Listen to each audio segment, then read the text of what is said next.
Hey guys, welcome back to another blog. তো আজকের ভিডিওটা হতে চলেছে দারুণ একটা ভিডিও, কারণ আজকে আমি এসেছি আমাদের বাড়ির পাশে একটা ঝিলের পাশে। তো দেখো, ঝিলটা এত সুন্দর যে কি বলবো, মানে ঝিলটা দেখে আমি পুরো মুগ্ধ হয়ে গেলাম। আর চোখের সামনে থেকে দেখে এত সুন্দর লাগছিল যে চোখের সামনে থেকে না দেখলে বোঝাই যাবে না যে এত সুন্দর ভিউ হতে পারে একটা ঝিলের। তো আমার সাথে আমার মাও এসেছিলো, আর সকালবেলা আমরা মুড়ি চানাচুর আর পাঁপড় ভাজা খেয়ে ওখানে গিয়েছিলাম শর্ট ভিডিও বানাতে। তো শর্ট ভিডিওগুলো আমার চ্যানেলে আছে, অবশ্যই তোমরা দেখেছো। আর দেখো ঝিলের ভিউটা এত সুন্দর। আর ওই ঝিলটা দেখতে পাচ্ছ, ওখানে না মানে বোট মানে নৌকা চলে বিকালে।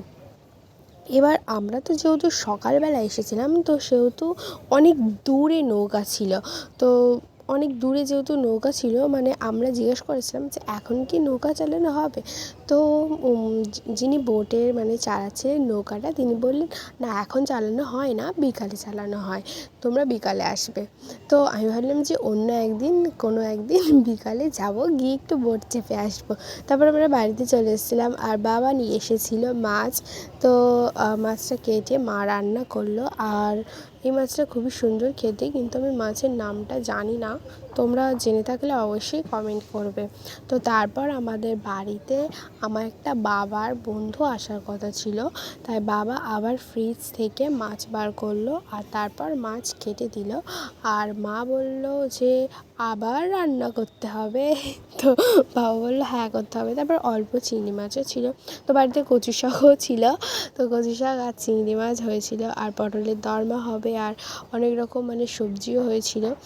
তো সন্ধ্যাবেলা আমি মানে ফুচকা আর সিঙাড়া খেয়ে নিলাম।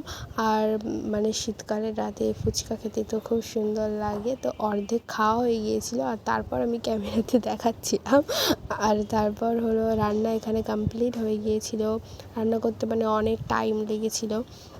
তারপর এখানে হয়েছিল কচু শাক, তারপর ডাল, আলু ভাজা, মাছের ঝাল, পটলের দরমা, পায়েস, তারপর আরও অনেক কিছু হয়েছিল। সব তো আমি নাম অতটাও ভালো করে জানি না।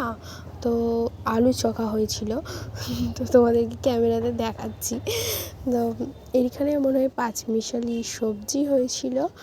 আর মানে এত সুন্দর সুন্দর রান্না হয়েছিল, মানে কি বলবো, শুধু আমার মা মানে বাড়িতে কেউ এলে তখনই ভালো রান্না করে, আর এমনি বাড়িতে থাকলে তখন তো করার নামই থাকে না।